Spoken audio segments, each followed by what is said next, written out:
Hello everyone. एक बार फिर से हमारे यूट्यूब चैनल एग्ज़ाम की तैयारी पर आप सभी का स्वागत है। दोस्तों, इस वीडियो में हम कंटिन्यू करेंगे जो हमने हरियाणा जीके का क्रैश कोर्स स्टार्ट किया था एचएसएससी के सभी एग्ज़ाम्स के लिए, उसका पार्ट नंबर 6। और जो ये पार्ट है ये हरियाणा पुलिस के एग्ज़ाम से पहले का लास्ट पार्ट होगा। और हमने कोशिश की है इसमें 1000 प्लस हरियाणा जीके के एमसीक्यू करवाने की, जो कि आपके सभी एग्ज़ाम्स के लिए बहुत ही ज़्यादा हेल्पफुल रहेंगे, और ख़ासकर हरियाणा पुलिस, ग्राम सीयू और जो सीटी है उसके लिए। अभी इसके बाद हम आपको सोच रहे हैं कि एक मैराथन क्लास करवा दें जिसमें हम हरियाणा जीके के 1000 प्लस क्वेश्चंस करेंगे, प्लस उसमें हम 250 प्लस हरियाणा के करंट अफेयर क्वेश्चन करेंगे। इससे आपको बहुत ही ज़्यादा हेल्प मिलने वाली है, और ये हम हरियाणा पुलिस के एग्ज़ाम से पहले ही करवाने की सोच रहे हैं। तो अगर आप किसी भी एग्ज़ाम की तैयारी कर रहे हो तो उसके लिए आप हमारे चैनल से जुड़ सकते हो, और यदि नोट्स और पीडीएफ चाहते हो तो उसके लिए आप टेलीग्राम चैनल से जुड़ सकते हो, जिसका लिंक दिया गया है वीडियो के डिस्क्रिप्शन में। तो यहाँ से पहला क्वेश्चन रहेगा, समा नामक पर्यटक केंद्र हरियाणा के किस नगर में स्थित है? आपके ऑप्शन रहेंगे फरीदाबाद, कैथल, गुरुग्राम या फिर जींद। तो देखिए, जो समा नामक पर्यटक केंद्र है ये रहेगा गुरुग्राम में। कहाँ पर रहेगा? गुरुग्राम में। और इसके अलावा जो गुरुग्राम में कौन कौन से पर्यटन स्थल हैं, जैसे सुल्तानपुर नेशनल पार्क है। कौन सा? सुल्तानपुर नेशनल पार्क है। और सोहना का गर्म चश्मा है। और इसके अलावा यहाँ पर कई बहुत ही अच्छे पार्क भी हैं, जैसे हाईटेक टेक्नोलॉजी पार्क है। कौन सा पार्क है? हाईटेक टेक्नोलॉजी पार्क है। आईटी पार्क है और बायोटेक पार्क है। कौन सा पार्क है? Biotech park. और एक है सॉफ्टवेयर टेक्नोलॉजी पार्क। और इसके अलावा जो ताऊ देवीलाल स्टेडियम है वो भी कहाँ पर रहेगा? गुरुग्राम में। कौन सा स्टेडियम? ताऊ देवीलाल स्टेडियम। ये बात भी याद रखनी है।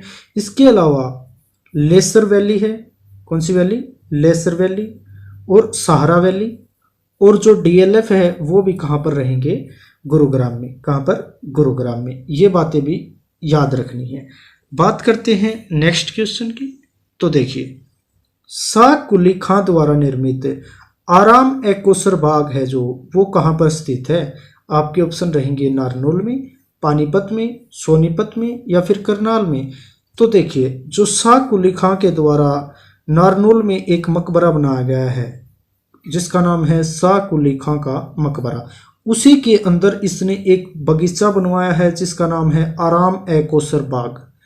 क्या नाम है? आराम ए कोसर बाग। तो ये कहाँ पर रहेगा? नारनौल महेंद्रगढ़ में। कहाँ पर? नारनौल महेंद्रगढ़ में। और जो आराम ए कोसर बाग है इसका जो वास्तुशास्त्र कला है वो पठान शैली की है। किस शैली की है? पठान शैली की। ये बात भी आपको याद रखनी है। इसके अलावा अब आपको पता होना चाहिए जो नारनौल में और क्या क्या प्रसिद्ध चीज़ें हैं। सबसे पहले है जल महल। क्या है? जल महल। जो जल महल है इसका निर्माण भी शाह कुली खां के द्वारा करवाया गया था 1591 में। कब करवाया गया था? 1591 में। और इसके अलावा जो इब्राहिम खान का मकबरा है, किसका मकबरा है? इब्राहिम खान का मकबरा, वो भी कहाँ पर रहेगा? नारनौल में। और इसका निर्माण शेरशाह सूरी ने करवाया था अपने दादा इब्राहिम सूरी की याद में। और एक सबसे इंपॉर्टेंट क्वेश्चन है जो एचएसएससी बार बार पूछती है, राय मुकुंद दास का छत्ता। क्या? राय मुकुंद दास का छत्ता। ये कहाँ पर रहेगा? ये भी रहेगा नारनौल में। और इसे बिरबल का छत्ता भी कहा जाता है। किसका छत्ता कहा जाता है? बिरबल का। और इसका निर्माण किसने करवाया था? शाहजहां के एक दीवान थे जिसका नाम था मुकुंद दास। मुकुंद दास ने निर्माण कराया था राय मुकुंद दास का छत्ता का, और इसे बिरबल का छत्ता भी कहा जाता है। और इसके अलावा जो नारनौल में क्या रहेगा? शाह है विलायत का मकबरा। शाह है विलायत का मकबरा जिसका निर्माण हुआ था फिरोज शाह तुगलक के समय में। और एक यहाँ पर रहेगी मिर्जा अली खां की बावड़ी। क्या रहेगी? मिर्जा अली खां की बावड़ी। ये भी याद रखना है। कहाँ पर रहेगी? ये नारनौल में। और जो मिर्जा अली खां की बावड़ी है कहाँ पर रहेगी? नारनौल में। और जो नारनौल है इसको बावड़ियों का शहर भी कहा जाता है। क्या कहा जाता है? बावड़ियों का शहर। ये बात भी आपको याद रखनी है। और इसको बावड़ियों का शहर क्यों कहा जाता है? क्योंकि एक समय पर यहाँ पर 14 बावड़ियाँ होती थी। और इसके अलावा जो हमजा पीर की दरगाह है, किसकी दरगाह? हमजा पीर की दरगाह, वो भी रहेगी नारनौल के धरसू गांव में। कहाँ पर? नारनौल के धरसू गांव में। और इस दरगाह में जो है महिलाओं का प्रवेश क्या है? वर्जित है। और एक है नारनौल में चोर गुबंद, चोर गुबंद, ये भी कहाँ पर रहेगा? नारनौल में। और इसको नारनौल का साइन बोर्ड भी कहा जाता है। क्या कहा जाता है? नारनौल का साइन बोर्ड। तो ये थे जो नारनौल में महत्वपूर्ण चीज़ें हैं और अक्सर यहाँ से क्वेश्चन पूछे जाते हैं। बात करते हैं नेक्स्ट क्वेश्चन की। तो नेक्स्ट क्वेश्चन है, सरस्वती नदी हरियाणा में कहाँ से प्रवेश करती है? आपके ऑप्शन रहेंगे पिंजौर से, कलेसर से, पंचकुला से या फिर आदि बद्री से। तो जो हरियाणा में जो सरस्वती नदी है वो प्रवेश करती है आदि बद्री से। कहाँ से? आदि बद्री से। और आदि बद्री कहाँ पर रहेगा? यमुना नगर में। ये भी बात याद रखनी है आपको, आदि बद्री कहाँ पर रहेगा? यमुना नगर में। बात करते हैं नेक्स्ट क्वेश्चन की। पांडु पिंडारा में किस तिथि को पूर्वजों का पिंडदान किया जाता है? आपके ऑप्शन रहेंगे सोमवती अमावस्या को, पूर्णिमा को, नवमी को या फिर त्रयोदशी को। देखिए जो पांडु पिंडारा है ये रहेगा जींद में। कहाँ पर रहेगा? जींद में। और ये बहुत बड़ा तीर्थ है पांडु पिंडारा तीर्थ। और यहाँ पर जो पूर्वजों को पिंडदान किया जाता है ये किया जाता है सोमवारी अमावस्या को। सोमवती अमावस्या मतलब जो अमावस्या सोमवार की होती है उसको, ठीक है। और जो यहाँ पर किसी टाइम में महाभारत काल में पांडवों ने अपने पूर्वजों को पिंडदान किया था, तभी से ये परंपरा चली आ रही है। नेक्स्ट क्वेश्चन की बात करें, किस पवित्र सरोवर का पानी सतयुग से लेकर आज तक नहीं सूखा है? आपके ऑप्शन रहेंगे ब्रह्म सरोवर, पुंडरीक सरोवर, ज्योतिसर सरोवर या फिर हटकेश्वर सरोवर। तो देखिए ऐसा सरोवर है पुंडरीक सरोवर, और ये पुंडरीक सरोवर कहाँ पर रहेगा? कैथल में। इसका पानी सतयुग से लेकर अब तक नहीं सूखा है। और जो देखिए ब्रह्म सरोवर है ये कहाँ पर रहेगा? कुरुक्षेत्र में। ज्योतिसर सरोवर ये भी कहाँ पर रहेगा? कुरुक्षेत्र में। और जो हटकेश्वर सरोवर है ये रहेगा हाट गांव सफीतो जींद में। हाट गांव सफीतो जींद में। नेक्स्ट क्वेश्चन की बात करें, श्री चौरंगीनाथ द्वारा निम्न में से किसकी स्थापना की गई थी? आपके ऑप्शन रहेंगे गोड़िया मठ की या फिर अस्तलभौर मठ की या चंद्रकूप की या फिर पृथुदक की। तो जो अस्तलभौर मठ है इसकी स्थापना किसके द्वारा की गई थी? श्री चौरंगीनाथ के द्वारा। और अस्तलभौर मठ कहाँ पर रहेगा? रोहतक में। कहाँ पर? रोहतक में। और जो गोड़िया मठ है इसका संबंध किससे रहेगा? चैतन्य महाप्रभु से। किससे रहेगा? चैतन्य महाप्रभु से। और ये कहाँ पर रहेगा? कुरुक्षेत्र में। यह भी बात ध्यान रखनी है। और जो चंद्रकूप है ये भी कहाँ पर रहेगा? कुरुक्षेत्र में। कहाँ पर रहेगा? कुरुक्षेत्र में। और इसकी स्थापना किसके द्वारा की गई थी? युधिष्ठिर के द्वारा। युधिष्ठिर के द्वारा। नेक्स्ट है जो पृथुदक है ये कहाँ पर रहेगा? ये रहेगा पेहोवा कुरुक्षेत्र में। कहाँ पर रहेगा? पेहोवा कुरुक्षेत्र में। और जो पृथुदक है जो ये सरस्वती नदी के किनारे होता था। कहाँ पर? सरस्वती नदी के किनारे। और यहाँ पर जो राजा पृथु थे, राजा पृथु, उन्होंने अपने पिता को यहाँ पर जल अर्पण किया था। और जो पृथुदक तीर्थ है इसका महत्व ऐसा है जैसे बिहार में गया का महत्व है। जो बिहार का गया तीर्थ है उसका महत्व है, सेम वैसा ही महत्व है पृथुदक का। नेक्स्ट क्वेश्चन है, घोसी तीर्थ स्थल किस ऋषि से जुड़ा हुआ है? आपके ऑप्शन रहेंगे कश्यप ऋषि से, देव ऋषि से या फिर चयवण ऋषि से या फिर मतंग ऋषि से। तो देखिए जो घोसी तीर्थ है ये रहेगा महेंद्रगढ़ में। और ये किस ऋषि से जुड़ा हुआ है? चयवण ऋषि से। किससे जुड़ा हुआ है? चयवण ऋषि से। तो यहाँ से सी ऑप्शन आपका बिल्कुल सही रहेगा। बात करें नेक्स्ट क्वेश्चन की, कोस मीनारों का निर्माण किसने करवाया था? आपके ऑप्शन रहेंगे शाहजहां ने, अकबर ने, शेरशाह सूरी ने या फिर किशन सिंह ने। तो जो कोस मीनारों का निर्माण करवाया गया था शेरशाह सूरी के द्वारा। किसके द्वारा करवाया गया था? शेरशाह सूरी के द्वारा। नेक्स्ट क्वेश्चन की बात करें, औरंगजेब के शासन के काल के दौरान 1669 में धार्मिक नीति के विद्रोह में निम्न में से कौन सा विद्रोह हुआ? आपके ऑप्शन रहेंगे बुंदेला, जाट या फिर सतनामी विद्रोह या फिर सिख विद्रोह। तो देखिए यहाँ पर ये थोड़ी डेट है, ये गलत हो सकती है। 1672 में औरंगजेब के खिलाफ हुआ था सतनामी विद्रोह। कौन सा विद्रोह हुआ था? सतनामी विद्रोह। और जो सतनामी विद्रोह है ये किसके किसके बीच में हुआ था? जो सतनामी पंथ है उसके समर्थक थे और जो औरंगजेब की सेना थी उसके बीच में हुआ था। कौन सा विद्रोह? सतनामी विद्रोह। और आपको पता होना चाहिए जो सतनामी संप्रदाय है इसकी स्थापना किसने की थी? सतनामी संप्रदाय की स्थापना की थी संत वीरभान ने। कब की थी? तो ये की थी 1543 में। किसने की थी? संत वीरभान ने। बात करें नेक्स्ट क्वेश्चन की, तो देखिए नेक्स्ट क्वेश्चन है पंजाब और हरियाणा उच्च न्यायालय जो पहले लाहौर उच्च न्यायालय कहलाता था की स्थापना हुई? आपके ऑप्शन है 1919, 1884, 1866 या फिर 1947। तो लाहौर में जो पंजाब और हरियाणा उच्च न्यायालय है उसकी स्थापना कब हुई थी? तो ये हुई थी 21 मार्च 1919 को। कब हुई थी? 21 मार्च 1919 को। तो यहाँ से ए ऑप्शन आपका बिल्कुल सही रहेगा। और उस समय पर इसके जो मुख्य न्यायाधीश थे वो कौन थे? तो वो थे सर सादीलाल। ये भी बात आपको याद रखनी है। कौन थे? सर सादीलाल। अब जो पंजाब और हरियाणा उच्च न्यायालय है इससे रिलेटेड कुछ फैक्ट हैं। एक तो हो गया पहला 21 मार्च 1919 को इसकी स्थापना लाहौर में हुई और उस समय पर इसके मुख्य न्यायाधीश थे सर सादीलाल। इसके बाद जब भारत आज़ाद हुआ या फिर विभाजन का समय था, मतलब 1947-48 की बात है, उस समय पर इसकी स्थापना कहाँ पर हुई? शिमला में। कहाँ पर? शिमला में। और उस समय पर इसके जो मुख्य न्यायाधीश थे वो थे रामलाल। ये भी बात आपको याद रखनी है। कौन थे? रामलाल। इसके बाद जब भारत का संविधान लागू हुआ था 26 जनवरी 1950 को, उस समय पर इसके मुख्य न्यायाधीश कौन थे? यह भी बात आपसे पूछी जा सकती है। तो उस समय पर इसके मुख्य न्यायाधीश थे एरिक वेस्टन। कौन थे? Eric Weston. इसके बाद एक बहुत ही इंपॉर्टेंट क्वेश्चन है कि बताइए जो हरियाणा पंजाब उच्च न्यायालय है इसकी स्थापना चंडीगढ़ में कब हुई?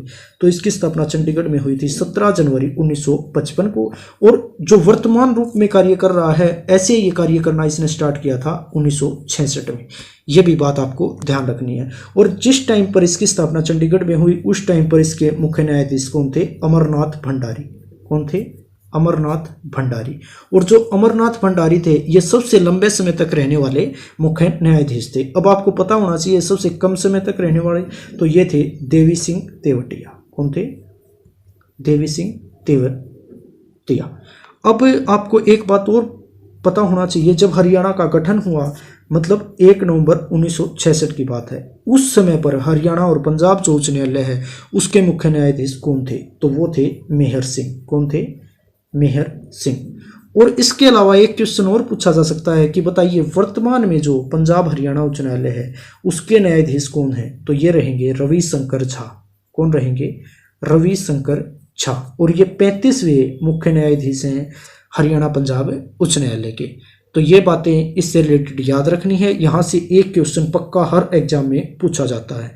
नेक्स्ट क्वेश्चन की बात करें तो देखिए लोकहित के मामलों पर सलाह और चर्चा के लिए 6 अक्षेत्रीय या फिर जोनल परिषदों की स्थापना की गई।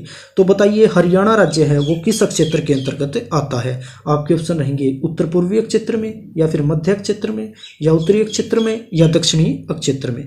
तो जो हरियाणा आता था वो आता था उत्तरी क्षेत्र में, नॉर्थ जोन में आता था।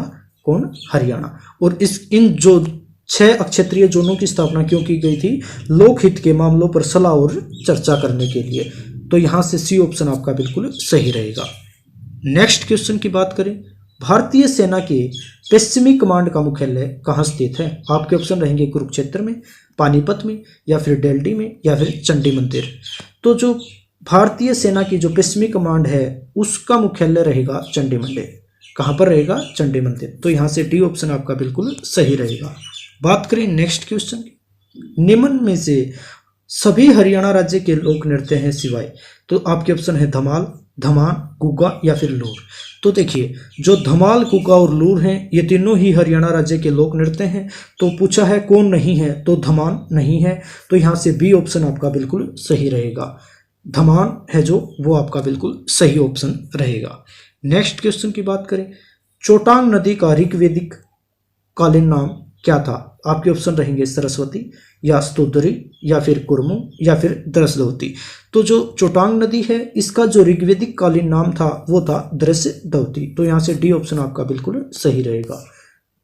बात करें नेक्स्ट क्वेश्चन की, बताइए सही युग्म चुनना है। तो देखिए काबुली बाग कहाँ पर रहेगा? तो इसने लिख रखा कैथल, तो ये बिल्कुल गलत है। आपको पता होना चाहिए काबुली बाग कहाँ पर रहेगा, पानीपत में।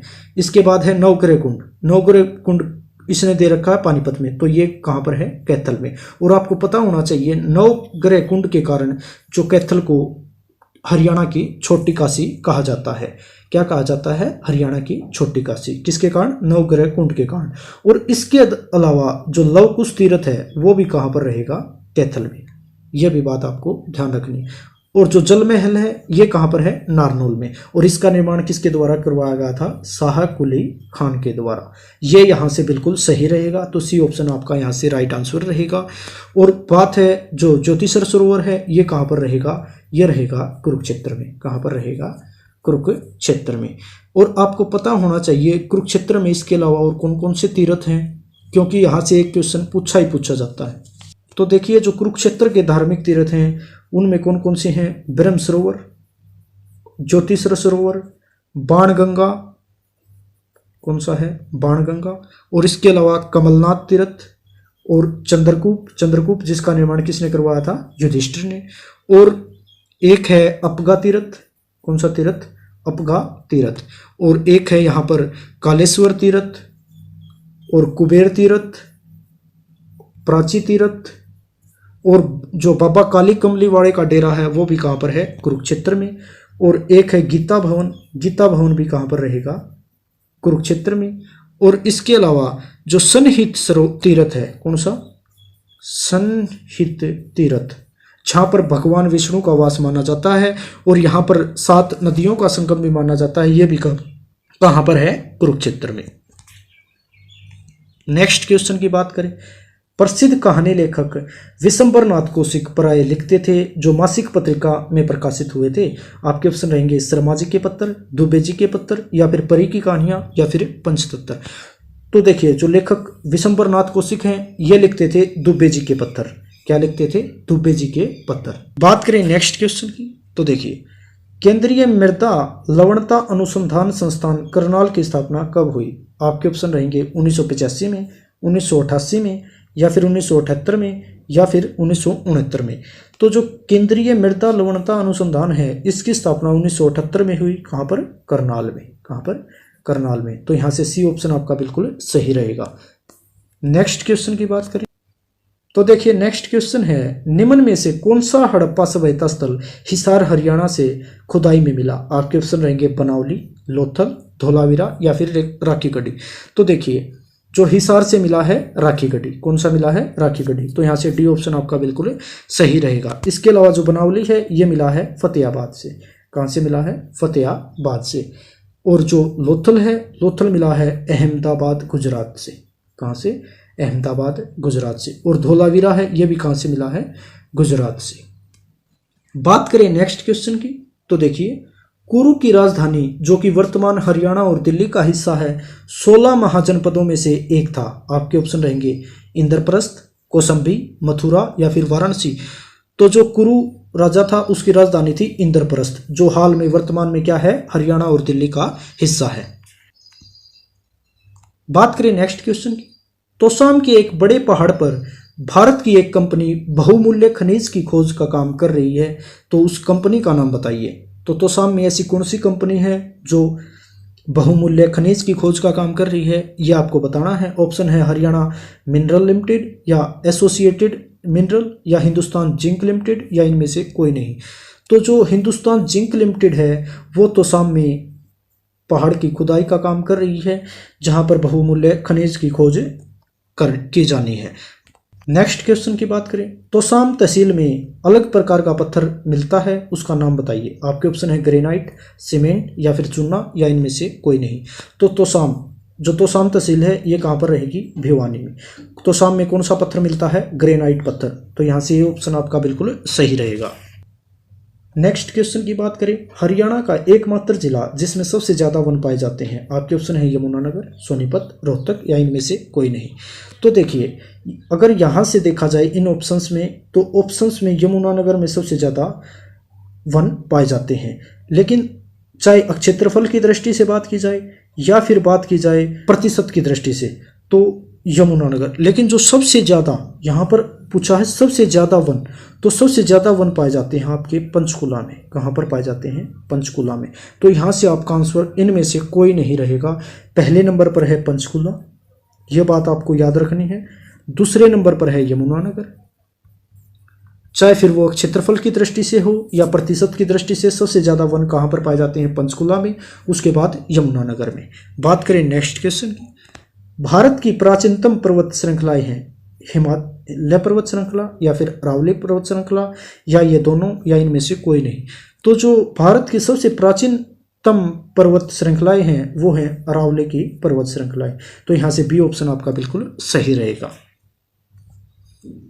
नेक्स्ट क्वेश्चन की बात करें, हरियाणा में Haryana non biodegradable garbage control act है जो, वो किस सन में लागू किया गया? क्या? Haryana non biodegradable garbage control act. अब आपको पता होना चाहिए नॉन बायोडिग्रेडेबल का मतलब क्या होता है। वो गार्बेज मतलब वो कूड़ा कचरा जिसको हम डिग्रेड नहीं कर सकते, वो होता है नॉन बायोडिग्रेडेबल। जैसे फॉर एग्जांपल अब जो जैसे प्लास्टिक है, प्लास्टिक का हम रीयूज कर सकते हैं लेकिन इसे डिग्रेड नहीं कर सकते। रबड़ है ऐसे। तो इसको कंट्रोल करने के लिए हरियाणा में एक एक्ट लागू किया गया। पूछ रहा है ये एक्ट कब लागू किया गया? तो आपके ऑप्शन है 1997 में, 1999 में या 1998 में, या इनमें से कोई नहीं। तो 1998 में जो हरियाणा का non biodegradable garbage control act है वो लागू किया गया। तो यहाँ से सी ऑप्शन आपका बिल्कुल सही रहेगा। नेक्स्ट क्वेश्चन की बात करें, 1857 की क्रांति के समय सांपला और जो आसोदा रियासत है उसका नवाब कौन था? आपके ऑप्शन रहेंगे इलाही बख्श, नाहर सिंह, अजीत सिंह, या इनमें से कोई नहीं। तो जब 1857 की क्रांति हुई थी तो जो सांपला और आसोदा रियासत है इसने अंग्रेजों का साथ दिया था और इसका नवाब था इलाही बख्श। कौन था? इलाही बख्श। तो यहाँ से ए ऑप्शन आपका बिल्कुल सही रहेगा। और जो अजीत सिंह है ये इसने किया था लाडवा विद्रोह का नेतृत्व। किसका नेतृत्व किया था? लाडवा विद्रोह का। और ये लाडवा का नवाब था और ये लाडवा विद्रोह हुआ था, ये कब हुआ था? 1845 में। बात करें नेक्स्ट क्वेश्चन की, कह रहा है सुमेलित कीजिए। देखिए यहाँ पर हरियाणा के प्रसिद्ध व्यक्ति दिए गए हैं, यहाँ पर उनसे रिलेटेड स्थान दिए गए हैं, तो ये हमने सुमेलित करने हैं। तो देखिए जो लाला मुरलीधर हैं इनका जो जन्म स्थान था ये था पलवल। इनका संबंध कहाँ से था? पलवल से। अल्ताफ हुसैन हाली ये उर्दू के बहुत बड़े कवि हुए हैं जिनके नाम से उर्दू साहित्य का सर्वोच्च पुरस्कार भी दिया जाता है, हाली पुरस्कार। इनका जन्म हुआ था पानीपत में। पंडित नेकीराम शर्मा का जन्म हुआ था रोहतक में। और पंडित श्री राम शर्मा का जन्म, किसका जन्म? श्री राम शर्मा का जन्म हुआ था झज्जर में। तो यहाँ से ए का 1, बी का 2, सी का 3, डी का 4। तो यहाँ से जो आपका ऑप्शन नंबर डी है वो बिल्कुल सही रहेगा। बात करें नेक्स्ट क्वेश्चन, निम्न में से किसने जमींदारा लीग की स्थापना की थी? आपके ऑप्शन रहेंगे सर छोटू राम, या बाल मुकुंद गुप्त, या भगवत दयाल शर्मा, या इनमें से कोई नहीं। तो देखिए जो जमींदारा लीग की स्थापना है ये की गई थी सर छोटू राम के द्वारा। और ये कब की गई थी? 1924 में। कब की गई थी? 1924 में जमींदारा लीग की स्थापना की थी सर छोटू राम ने। अब छोटू राम से रिलेटेड भी आपको पता होना चाहिए। देखिए जो सर छोटू राम हैं इनका जन्म हुआ था 24 नवंबर 1881 को गढ़ी सांपला में हुआ था, जो कि रोहतक डिस्ट्रिक्ट में पड़ता है। और अभी जो सांपला का नाम बदल कर दिया गया है सर छोटू राम नगर। क्या कर दिया गया है? सर छोटू राम नगर। और जो इनके बचपन का नाम था वो क्या था? रिछपाल। क्या था? रिछपाल। अब इनसे रिलेटेड इन्होंने देखिए 1924 में तो की थी जमींदारा लीग की स्थापना, और इससे पहले 1923 में इन्होंने एक पार्टी बनाई थी जिसका नाम था यूनियनिस्ट पार्टी। कौन सी पार्टी बनाई थी? Unionist party. किसके साथ मिलकर बनाई थी ये? फजली हुसैन के साथ मिलकर। और इसके अलावा 1938 के अंदर इन्होंने अनाज बिक्री के लिए मार्केटिंग बोर्ड की स्थापना की थी। कब? 1938 में मार्केटिंग बोर्ड की स्थापना है। यह भी किसके द्वारा की गई थी? सर छोटू राम के द्वारा 1938 में। ये 3 क्वेश्चन अक्सर पूछे जाते हैं, तो याद रखने हैं ये। नेक्स्ट क्वेश्चन की बात करें तो देखिए, चांद मासिक पत्रिका में दुबे के नाम से हास्य व्यंग्य कौन लिखा करते थे? आपके ऑप्शन रहेंगे विशंबरनाथ कौशिक, तुलसीदास शर्मा या राजा राम शास्त्री या इनमें से कोई नहीं। तो जो चांद पत्रिका थी उसमें दुबे जी के पत्र आते थे, तो उनमें जो दुबे नाम का एक हास्य व्यंग्य होता था, तो ये किसके द्वारा लिखे जाते थे? पंडित विशंबरनाथ कौशिक के द्वारा। तो यहाँ से ए ऑप्शन आपका बिल्कुल सही रहेगा। बात करें नेक्स्ट क्वेश्चन, देखिए बोल रहा है सुमेलित कीजिए। एक तरफ यहाँ पर धार्मिक स्थल दिए गए हैं, दूसरी तरफ उनके स्थान दिए गए हैं, तो कह रहा है इनको सुमेलित कीजिए। तो देखिए, जो सूर्य कुंड है ये कहाँ पर रहेगा? सूर्य कुंड कहाँ पर रहेगा ये पूछ रहा है। तो सूर्य कुंड रहेगा बिलासपुर यमुनानगर में। कहाँ पर? बिलासपुर यमुनानगर में। पुंडरिक सरोवर है ये रहेगा पुंडरी में, कैथल में। और जो देवसर है ये रहेगा भिवानी में। और जो श्री कालेश्वर मठ है, जो श्री कालेश्वर महादेव मठ, देखिए ध्यान रखना है, एक तो है कालेश्वर तीर्थ। कौन सा तीर्थ है? कालेश्वर तीर्थ। और ये है श्री कालेश्वर महादेव मठ। तो जो श्री कालेश्वर महादेव मठ है ये रहेगा कलेसर यमुनानगर में। और जो अकेला कालेश्वर तीर्थ अगर आ जाए तो वो रहेगा आपका कुरुक्षेत्र में। कहाँ पर रहेगा? कुरुक्षेत्र में। तो देखिए यहाँ से सूर्यकुंड ए का हो गया बिलासपुर 4, ए का हो गया 4, पुंडरिक सरोवर रहेगा पुंडरी में, बी का 3, देवसर रहेगा भिवानी में, सी का हो गया 2, और जो डी है कालेश्वर महादेव मठ ये रहेगा कलेसर यमुनानगर में, डी का हो गया 1। तो यहाँ से जो सी ऑप्शन है वो आपका बिल्कुल सही रहेगा। बात करें नेक्स्ट क्वेश्चन की, तो देखिए चंडीगढ़ क्षेत्र का कार्य क्षेत्रफल कितना है? आपके ऑप्शन रहेंगे 114 वर्ग किलोमीटर, या फिर 130 वर्ग किलोमीटर, या फिर 118 वर्ग किलोमीटर, या इनमें से कोई नहीं। तो जो चंडीगढ़ है, चंडीगढ़ का क्षेत्रफल रहेगा 114 वर्ग किलोमीटर। यहाँ से ए ऑप्शन आपका बिल्कुल सही रहेगा।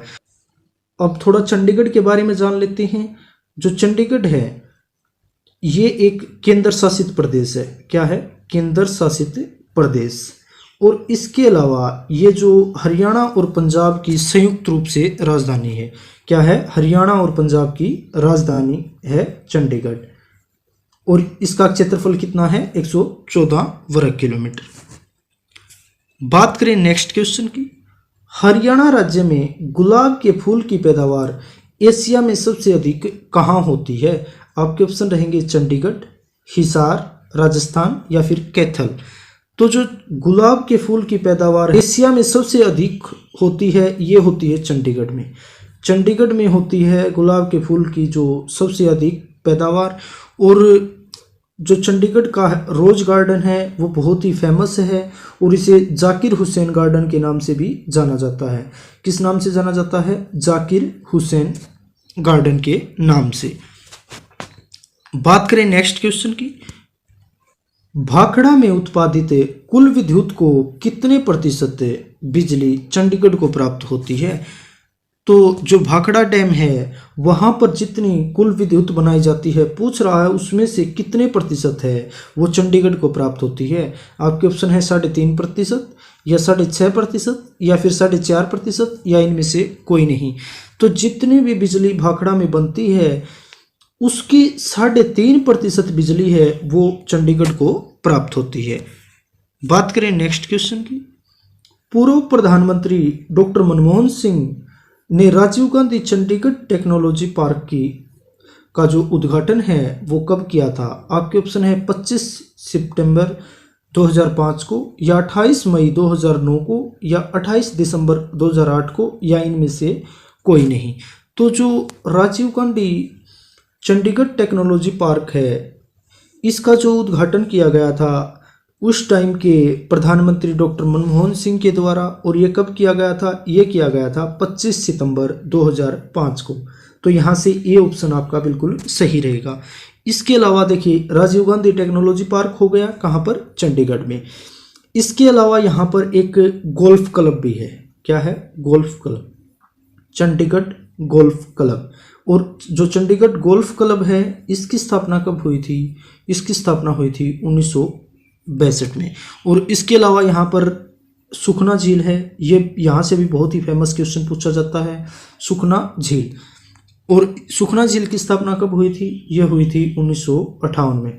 और जो चंडीगढ़ है, चंडीगढ़ का जो राजकीय पक्षी है वो रहेगा ग्रे हॉर्नबिल। क्या रहेगा? Grey hornbill. और जो चंडीगढ़ का राजकीय पशु है वो क्या रहेगा? भारतीय ग्रे नेवला। ये सारी इंफॉर्मेशन थी चंडीगढ़ से रिलेटेड। अभी बात करते हैं नेक्स्ट क्वेश्चन की। तो देखिए, अन्नपूर्णा तीर्थ हरियाणा के किस जिले में स्थित है? आपके ऑप्शन रहेंगे भिवानी, महेंद्रगढ़, रेवाड़ी या फिर पलवल। तो जो अन्नपूर्णा तीर्थ है ये स्थित रहेगा महेंद्रगढ़ में। कहाँ पर रहेगा? महेंद्रगढ़ में। तो यहाँ पर बी ऑप्शन आपका बिल्कुल सही रहेगा। बात करें नेक्स्ट क्वेश्चन की। महाभारत का युद्ध जीतने के बाद युधिष्ठिर ने कुरुक्षेत्र में कौन सा कुआं बनवाया था? आपके ऑप्शन है सूर्यकूप, चंद्रकूप, मंगलकूप या फिर धर्मकूप। तो जो युधिष्ठिर ने महाभारत का युद्ध जीतने के बाद बनवाया था यहाँ पर चंद्रकूप। कहाँ पर? कुरुक्षेत्र में। कौन सा कुआं बनवाया था? चंद्रकूप। नेक्स्ट क्वेश्चन की बात करें तो देखिए, भगवान विष्णु का अस्थायी निवास किस तीर्थ को माना जाता है? आपके ऑप्शन है प्राची तीर्थ, कुबेर तीर्थ या फिर सनहियत तीर्थ या फिर पेवा तीर्थ। तो जो भगवान विष्णु का अस्थायी निवास है ये माना जाता है सन्निहित तीर्थ को। किसको माना जाता है? सन्निहित तीर्थ को। और जो सन्निहित तीर्थ है इसको माना जाता है कि यहाँ पर 7 नदियों का मिलन होता है। क्या होता है? 7 नदियों का मिलन। और ये भगवान विष्णु का स्थायी निवास है। और जो अमावस्या को यहाँ पर स्नान करने से पुण्य प्राप्त होता है। किसको? अमावस्या को। इसके अलावा जो कुबेर तीर्थ और पेवा तीर्थ हैं ये दोनों भी कहाँ पर रहेंगे? कुरुक्षेत्र में। और जो कुबेर तीर्थ है यहाँ पर कुबेर ने एक यज्ञ करवाया था। क्या करवाया था? एक यज्ञ करवाया था। और जो कुबेर तीर्थ है इसका संबंध चैतन्य महाप्रभु से भी है। किससे है? चैतन्य महाप्रभु से। और जो पेवा तीर्थ है इसका संबंध किससे रहेगा? राजा पृथु से। राजा पृथु से।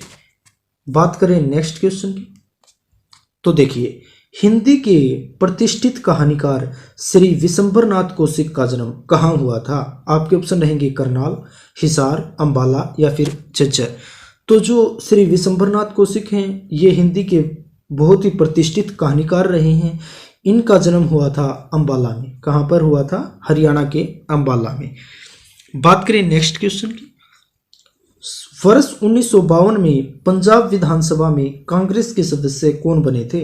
आपके ऑप्शन रहेंगे खुशीराम शर्मा, पंडित श्रीराम शर्मा या चौधरी देवीलाल या फिर इनमें से कोई नहीं।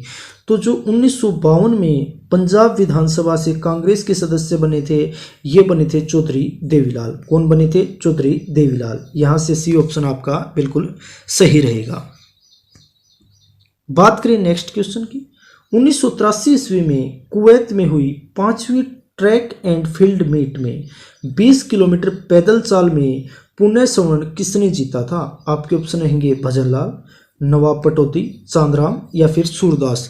तो जो 1983 की 5वीं ट्रैक एंड फील्ड मीट हुई थी ये कहाँ पर हुई थी? कुवैत में। और इसमें 20 किलोमीटर पैदल चाल में जो स्वर्ण पदक किसने जीता था? ये जीता था चांदराम ने। तो यहाँ से आपका सी ऑप्शन बिल्कुल सही रहेगा।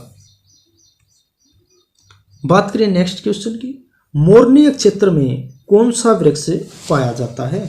आपके ऑप्शन रहेंगे नीम, बरगद, चीड़ या फिर पीपल।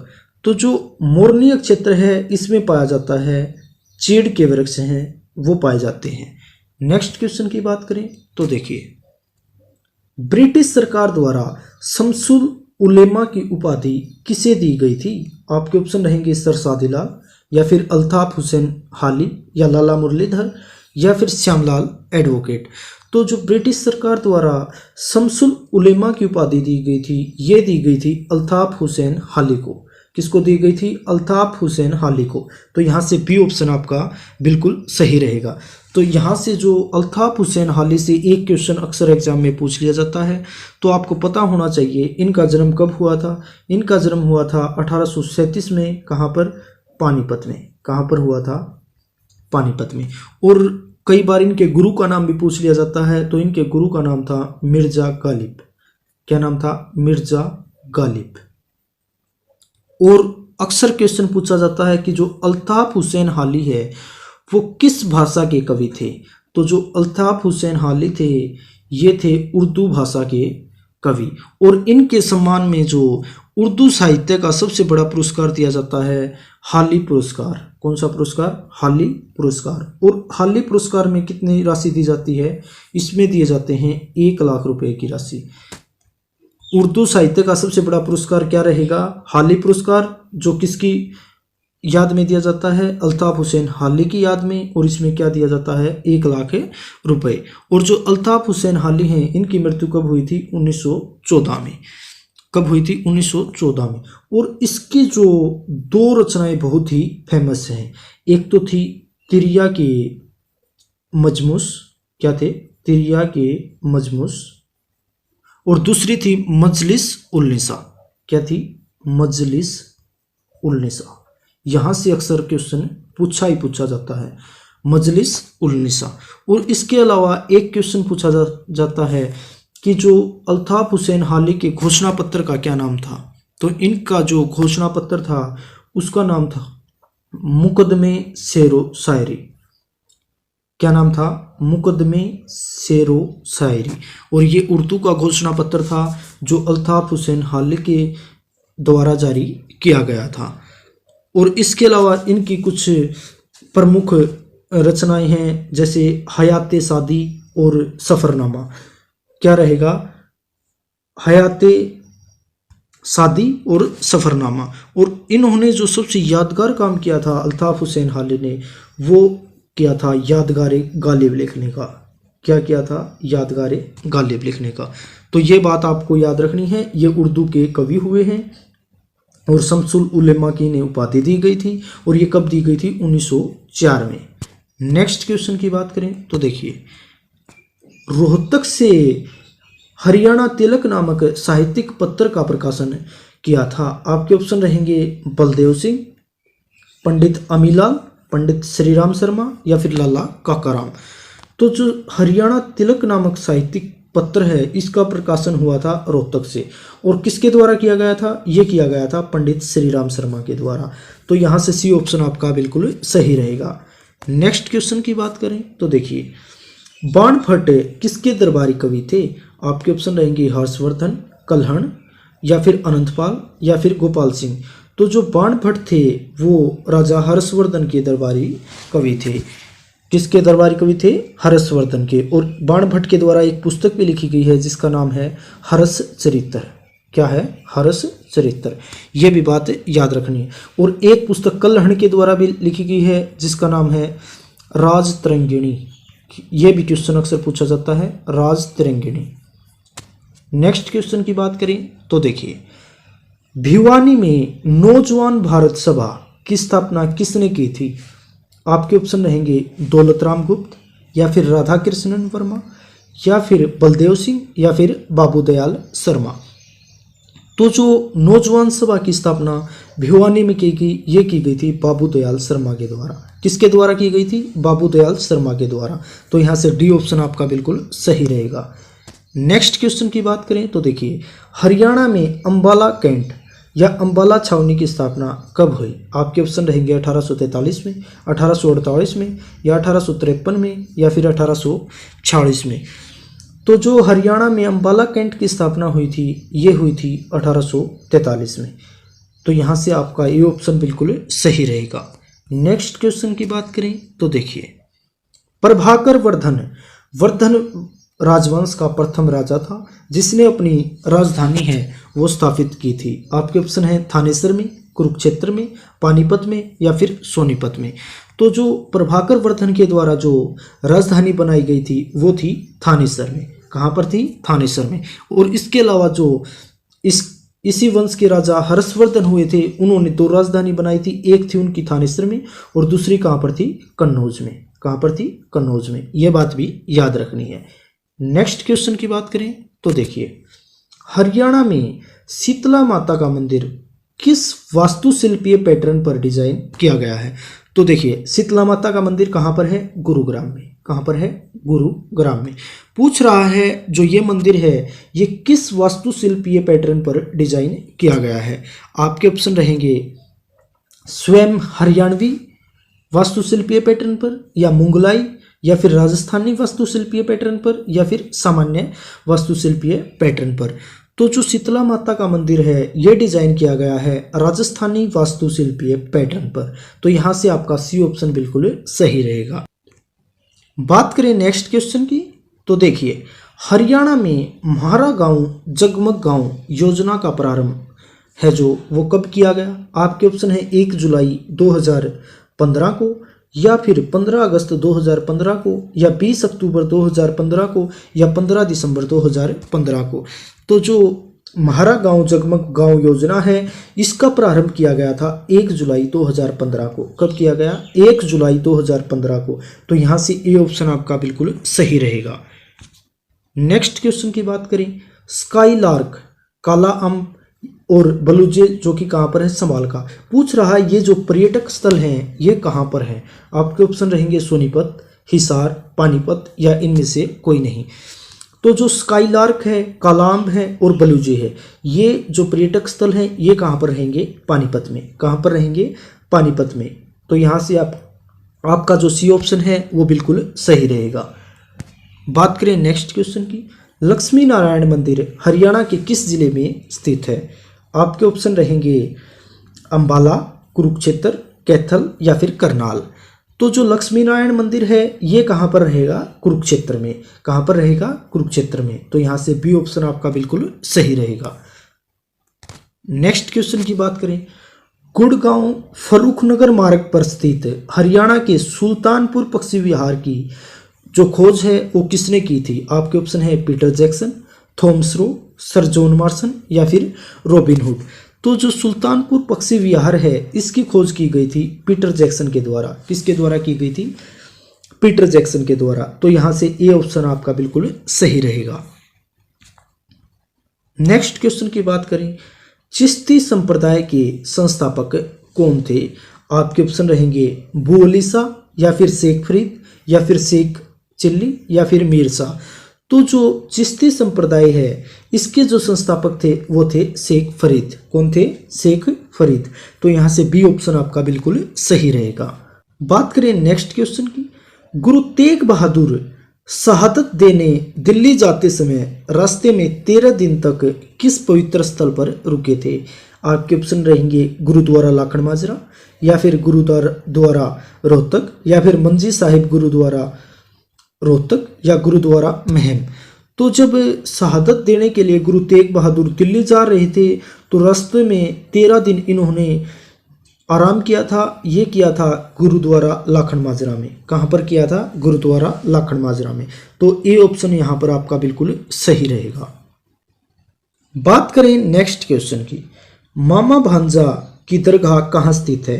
आपके ऑप्शन रहेंगे सोनीपत, पानीपत, रोहतक, या फिर झज्जर।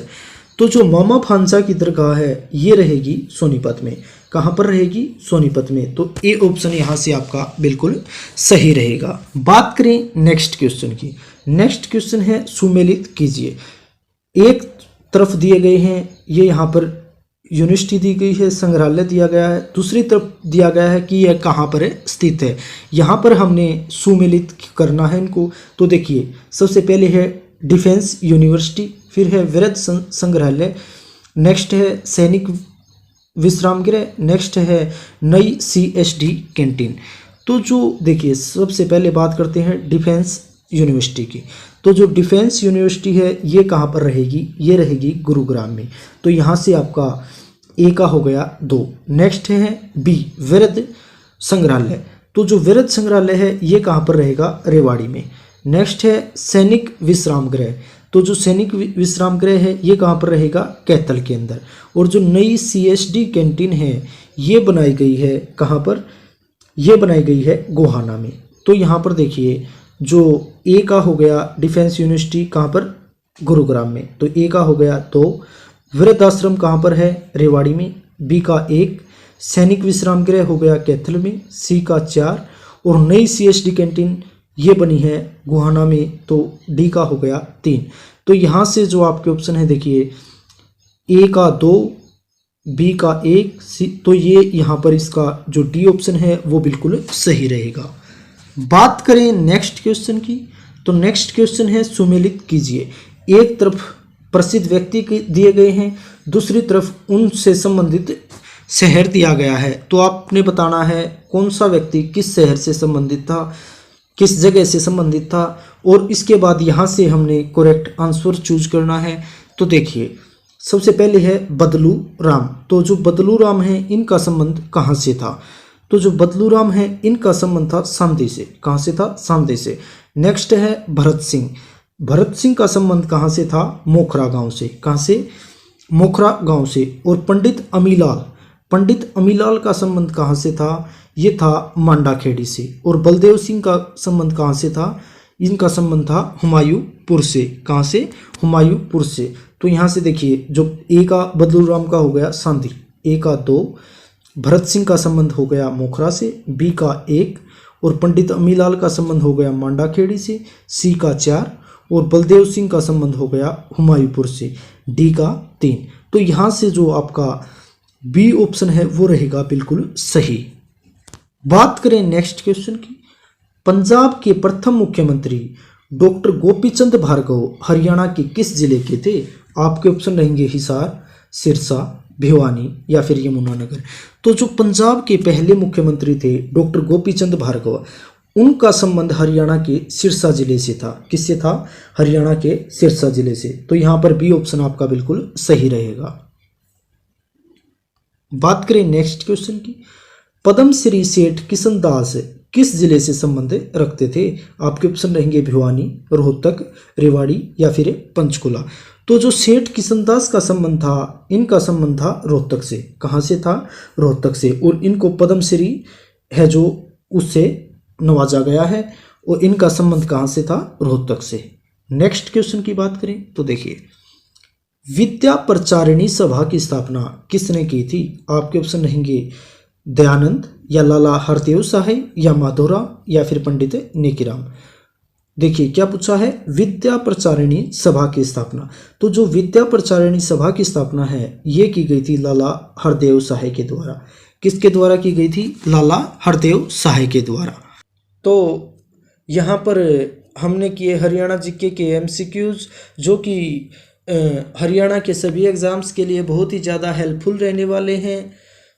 तो अगर आपको वीडियो पसंद आई है तो आप वीडियो को लाइक कर सकते हो, ज़्यादा से ज़्यादा शेयर कर सकते हो, और यदि चैनल पर नए हो तो आप चैनल को सब्सक्राइब कर सकते हो। तो ये था हरियाणा जीके का क्रैश कोर्स का लास्ट पार्ट। तो आप अच्छे से पढ़ते रहिए, स्वस्थ रहिए, मस्त रहिए। Okay, thank you.